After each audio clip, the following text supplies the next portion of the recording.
കാസർഗോഡ് ചീമേനിയിലെ ആണവ നിലയവുമായി ബന്ധപ്പെട്ടും ഇന്ന് അദ്ദേഹം ചില പ്രതികരണങ്ങൾ നടത്തിയിരുന്നു.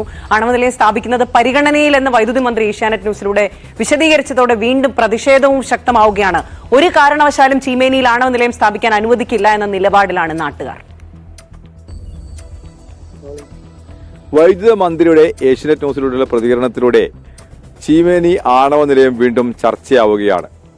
മന്ത്രിയുടെ പ്രതികരണം വന്ന ഉടനെ തന്നെ ഈ ആണവ വിരുദ്ധ സമിതി വലിയ രീതിയിലുള്ള പ്രതിഷേധം ഉയർത്തിയിരുന്നു. ഇപ്പോൾ ഇതുമായി ബന്ധപ്പെട്ട ആളുകൾ നമ്മോടൊപ്പം ചേരുകയാണ്. ഇത് അപ്രതീക്ഷിതമായിരുന്നില്ല. കാരണം കഴിഞ്ഞ ഈ ഗവൺമെന്റ് അവതരിപ്പിച്ച ധവളപത്രത്തിൽ തന്നെ ഇത്തരത്തിലുള്ള ഒരു നീക്കം വെളിപ്പെട്ടിരുന്നു. അതിന്റെ അടിസ്ഥാനത്തിൽ ഇതിപ്പോൾ ഇന്ന് മന്ത്രി ഈ കാര്യങ്ങൾ വ്യക്തമാക്കി. അദ്ദേഹം ശരിക്കും ആലോചിച്ചിട്ട് തന്നെയാണ് പറഞ്ഞത് എന്ന് നമുക്ക് മനസ്സിലാവും. കാരണം ഏഷ്യാനെറ്റ് ചോദിക്കുമ്പോൾ അതിരപ്പള്ളിയുടെ കാര്യം രണ്ടാമത് വിട്ടുകളഞ്ഞിട്ടാണ് ചീമേനിയുടെ കാര്യത്തിലേക്ക് വരുന്നത്. ഞങ്ങളെ സംബന്ധിച്ചിടത്തോളം ഒറ്റ കാര്യമേ ഉള്ളൂ. ഞങ്ങൾ ആണവ നിലയത്തെ എതിർക്കുന്നതെന്ന് പറഞ്ഞാൽ അത് ലോകവ്യാപകമായിട്ട് തന്നെ വലിയ അപകടങ്ങൾ വരുത്തി വെച്ചിട്ടുള്ള ഒന്നാണ്. മറ്റൊന്ന്, കേരളത്തിലെ ഇപ്പോഴത്തെ വൈദ്യുത പ്രതിസന്ധിക്കൊന്നും ഈ പറയുന്ന ആണവ നിലയത്തിന്റെ ആവശ്യമൊന്നുമില്ല. അതിനെതിരായിട്ട് എല്ലാ തരത്തിലും അധികാരികളോട് സംസാരിക്കും, ബാക്കി ജനങ്ങളുമായിട്ട് സംസാരിക്കും, വലിയ പ്രക്ഷോഭങ്ങൾ ഉയർന്നു വരും.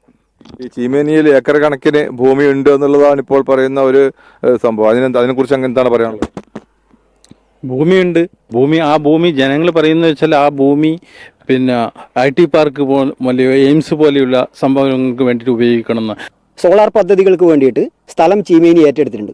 അതിൻ്റെ ഒരു പ്രാരംഭ പ്രവർത്തനം പോലും ഈ 3 വർഷമായിട്ട് നടത്താതെയാണ് വൈദ്യുതി പ്രതിസന്ധിയുടെ പേരിൽ വീണ്ടും ചീമേനിയിൽ ആണവ നിലയം സ്ഥാപിക്കുമെന്ന് പറയുന്നത്.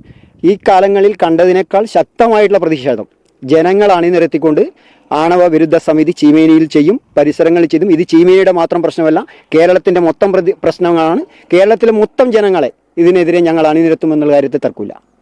വലിയ ഭീതിയുണ്ടോ ജനങ്ങൾക്കൊക്കെ? ഈ ആണവ നിലയം കൂടി ഇവിടെ വരുന്നു എന്ന് കേൾക്കുമ്പോൾ ഇവിടുത്തെ ആബാലവൃദ്ധം ജനങ്ങൾക്കും ഭയമാണ്. വന്നാലുണ്ടാകുന്ന ഭവിഷ്യത്ത് എന്താണെന്ന് വേണമെന്ന് ആഗ്രഹിക്കുന്നവർക്കും അറിയാം. മറ്റ് സ്ഥലമില്ലാത്തതുകൊണ്ട് ഇനി എല്ലാം സഹിക്കുന്ന കുറേ ആൾ ഇവിടെ ജീവിക്കുന്നുണ്ട് എന്നുള്ളത് കൊണ്ട് അത് ഇവിടെ ആയിക്കോട്ടെ എന്ന് കരുതുന്നതാണ്. അതുകൊണ്ട് അത് വന്നാൽ ഇവിടുന്ന് നാട് വിട്ടു പോലല്ലാതെ വേറെ മാർഗം ഉണ്ടാവില്ല. അതുകൊണ്ട് ഒരു കാരണവശാലും അത് വരാൻ പാടില്ല. അത് പുനഃപരിശോധിക്കണം എന്നാണ് ഞങ്ങളുടെ വ്യക്തിപരമായ അഭിപ്രായം. എന്നാണ് ചീമേനിക്കാർ ശക്തമായ തീരുമാനത്തിലാണ്. ഇത് ചീമേനിയുടെ മാത്രം പ്രശ്നമല്ല, കേരളത്തിന്റെ മൊത്തം പ്രശ്നമായി ഏറ്റെടുത്തുകൊണ്ട് വലിയ രീതിയിലുള്ള സമരപരിപാടികൾ ഏതെങ്കിലും തരത്തിൽ ഇവിടെ ആണവ നിലയം കൊണ്ടുവരാനുള്ള ശ്രമങ്ങൾ ഉണ്ടായാൽ വലിയ തരത്തിലുള്ള സമരപരിപാടികളുമായി തങ്ങൾ മുന്നോട്ട് പോകുമെന്ന മുന്നറിയിപ്പാണ് അവർ നൽകുന്നത്. ചീമേനിയിൽ നിന്നും Faisal bin Ahmed, Asianet news.